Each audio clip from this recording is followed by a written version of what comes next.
Hello everyone, तो आज है आपके लिए क्वेश्चन। मैंने यहाँ पे एक बुलेट ले रखी है, उसका मास है 2 kg और वो 100 मीटर पर सेकंड से आगे की तरफ जा रही है। यहाँ पे मैंने एक बैलास्टिक पेंडुलम ले रखा है, पेंडुलम का मास है यहाँ पे 8 kg। तो बुलेट पेंडुलम से टकराएगी, इनके बीच में इनइलास्टिक कोलिजन होगा। तो कोलिजन होने के बाद में ये जो पेंडुलम है कितनी हाइट ऊपर शिफ्ट हो जाएगा, आपको यहाँ पे हाइट बतानी है। आपके पास में इसके लिए है 10 सेकेंड। तो कॉलिजन होने के बाद में बुलेट पेंडुलम से अटैच हो जाएगी और दोनों ही एच हैट ऊपर शिफ्ट हो जाएंगे। यहाँ पे अपन को एच की वैल्यू मिलती है 20 मीटर। बुलेट और पेंडुलम दोनों ही 20 मीटर ऊपर शिफ्ट हो जाएंगे। इसका कंप्लीट वीडियो डिस्क्रिप्शन में अवेलेबल है, आप वहां से देख सकते हैं। एंड फॉर अमेजिंग क्वेश्चन जुड़े रहे शिक्षा mission. Hello everyone, I am Khushboo ठाक and welcome to all of you, आपका अपना चैनल शिक्षा मिशन। तो अभी अपन ने पढ़ा था इनइलास्टिक कोलिजन। इनइलास्टिक कोलिजन में अपन कुछ न्यूमेरिकल क्वेश्चन डिस्कस कर रहे थे। अब आज करेंगे अपन नेक्स्ट। तो यहाँ पे अपन ले रहे हैं नेक्स्ट न्यूमेरिकल क्वेश्चन। इससे पहले अपन वापस देख लेते हैं इनइलास्टिक कोलिजन क्या होता है। तो इनइलास्टिक कोलिजन एक ऐसा कोलिजन है जिसमें जब दो ऑब्जेक्ट आपस में कोलिजन कर रहे होते हैं तो उसमें कुछ ना कुछ काइनेटिक एनर्जी का लॉस हो जाता है और कोलिजन होने के बाद में दोनों ही बॉडी आपस में चिपक जाती है और एक साथ कंबाइंड वेलोसिटी से आगे की तरफ जाती है और मोमेंटम इसमें रहता है कंजर्व। अगर अपन बात करें इलास्टिक या इनइलास्टिक, कैसा भी कोलिजन होगा उसमें मोमेंटम तो हमेशा कंजर्व रहेगा, लेकिन इलास्टिक कोलिजन में काइनेटिक एनर्जी भी कंजर्व रहती है। जबकि इनइलास्टिक कोलिजन में जब दो बॉडी आपस में कोलिजन कर रही होती है तो उस टाइम कुछ काइनेटिक एनर्जी का लॉस हो जाता है। तो इनइलास्टिक कोलिजन में काइनेटिक एनर्जी कंजर्व नहीं रहती है, जबकि इलास्टिक कोलिजन में मोमेंटम और काइनेटिक एनर्जी दोनों ही कंजर्व रहती है। अब यहाँ पे अपन देखते हैं क्वेश्चन। तो यहाँ पे अपन ने एक बुलेट ले रखी है, उसका मास है 2 kg और वो 100 मीटर पर सेकंड की स्पीड से आगे की तरफ आ रही है। अब यहाँ पे अपन ने एक बैलास्टिक पेंडुलम ले रखा है, इस पेंडुलम का मास अपन ने ले रखा है 8 kg। तो जैसे ही ये बुलेट है इससे स्ट्राइक करेगी तो स्ट्राइक करने के बाद में जो ये पेंडुलम है कितनी हाइट ऊपर जाएगा। तो यहाँ पे अपन को हाइट की वैल्यू निकालनी है कि जब ये बुलेट है इससे टकराएगी, इन दोनों के बीच में कोलिजन होगा और इन दोनों के बीच में जो कोलिजन होगा वो होगा इनइलास्टिक कोलिजन। कोलिजन होने के बाद में जो ये पेंडुलम है अपनी जो ये मेन हाइट है यहाँ से कितना ऊपर शिफ्ट हो जाएगा, तो अपन को यहाँ पे एच की वैल्यू फाइंड आउट करनी है। अब यहाँ पे अपन देख रहे हैं जो कोलिजन है वो कोलिजन किस टाइप का है, इनइलास्टिक कोलिजन। जैसे ये बुलेट इससे टकराएगी और टकराने के बाद ये बुलेट है इस बॉक्स के साथ में अटैच हो जाएगी, तो यहाँ पे अपन देख रहे हैं कोलिजन होने के बाद में जो फर्स्ट ऑब्जेक्ट है और जो सेकंड ऑब्जेक्ट है दोनों ही एक कंबाइंड वेलोसिटी से आगे की तरफ जा रहे हैं। तो ये कोलिजन कौन सा हुआ, इनइलास्टिक कोलिजन। और किसी भी तरह के कोलिजन में मोमेंटम हमेशा कंजर्व रहता है। तो पहले यहाँ पे अपन लगाएंगे कंजर्वेशन ऑफ मोमेंटम। कोलिजन होने के पहले क्या मोमेंटम था और कोलिजन होने के बाद में क्या मोमेंटम अपन को मिलता है।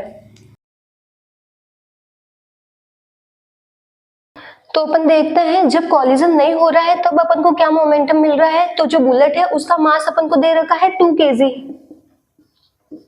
और इसकी वेलोसिटी अपन को कितनी दे रखी है, 100 मीटर पर सेकंड। अब जैसे ही कोलिजन होगा तो कोलिजन होने के बाद में जो ये बुलेट है, बुलेट इस बॉक्स से टकराएगी और इसके साथ में अटैच हो जाएगी। तो यहाँ पे ये दोनों अटैच हो जाएंगे और कंबाइंड वेलोसिटी से आगे की तरफ जाएंगे। कोलिजन होने के बाद में ये बुलेट इससे अटैच हो जाती है और ये दोनों ही ऊपर की तरफ जाएंगे। तो यहाँ पे अपन को इसका मास क्या मिलेगा, इसका मास अपन को मिलेगा 2 kg प्लस 8 kg।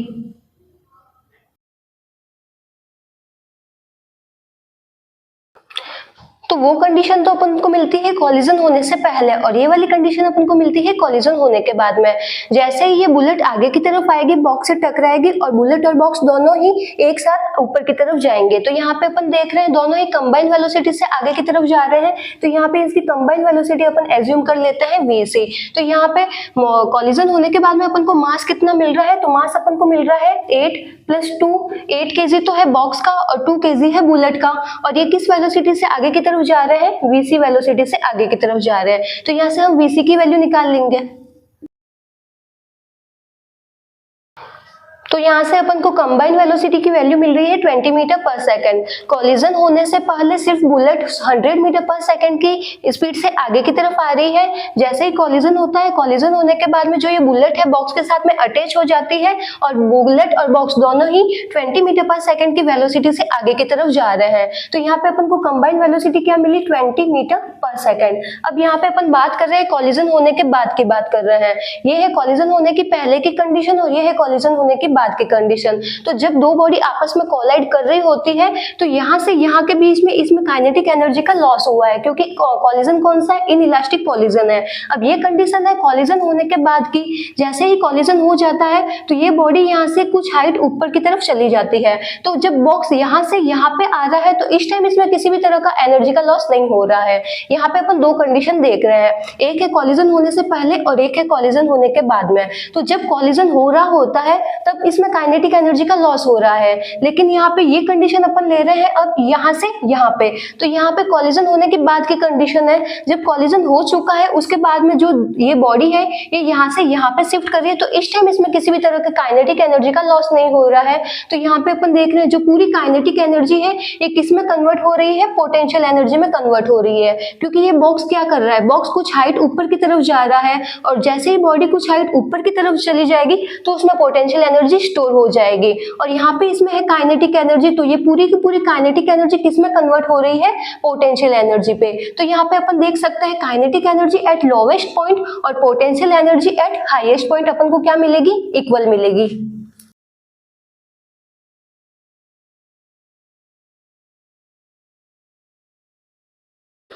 तो यहाँ पे अपन देख रहे हैं after collision there are no loss of energy. Collision होने के बाद में इसमें किसी भी तरह का काइनेटिक एनर्जी का लॉस नहीं हो रहा है, जबकि कोलिजन जब हो रहा होता है तब इसमें काइनेटिक एनर्जी का लॉस हो जाता है। तो ये वाली कंडीशन है कोलिजन होने के बाद में, इसमें यहाँ पे किसी भी तरह की काइनेटिक एनर्जी का लॉस नहीं हो रहा है। तो जो पूरी काइनेटिक एनर्जी है वो किस में कन्वर्ट हो जाएगी, पोटेंशियल एनर्जी में कन्वर्ट हो जाएगी। अब यहाँ पे जो अपन काइनेटिक एनर्जी ले रहे हैं वो अपन कहाँ ले रहे हैं, लोवेस्ट पॉइंट पे है। पेंडुलम कहाँ है, लोवेस्ट पॉइंट पे है। और यहाँ पे अपन जो एनर्जी ले रहे हैं वो क्या ले रहे हैं, कॉलिजन होने के बाद में ये पेंडुलम कितनी हाइट ऊपर जा रहा है, तो potential energy at highest point. अब यहाँ पे देखते हैं काइनेटिक एनर्जी अपन को क्या मिलती है, हाफ mv² और पोटेंशियल एनर्जी अपन को मिलती है mgh।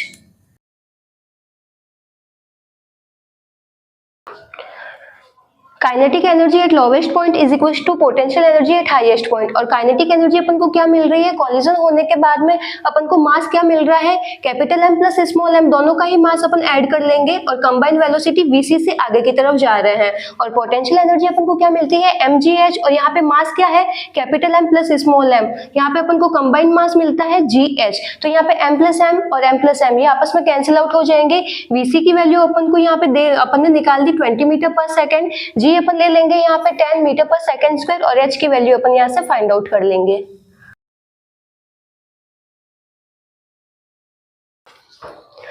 तो यहाँ से अपन को h की वैल्यू मिलती है 20 मीटर। कॉलिजन होने के बाद में जो पेंडुलम है, पेंडुलम और जो बुलेट दोनों ही आपस में अटैच हो जाते हैं और ये 20 मीटर ऊपर की तरफ शिफ्ट हो जाता है। जिसको नोट डाउन करना है नोट डाउन कर लो।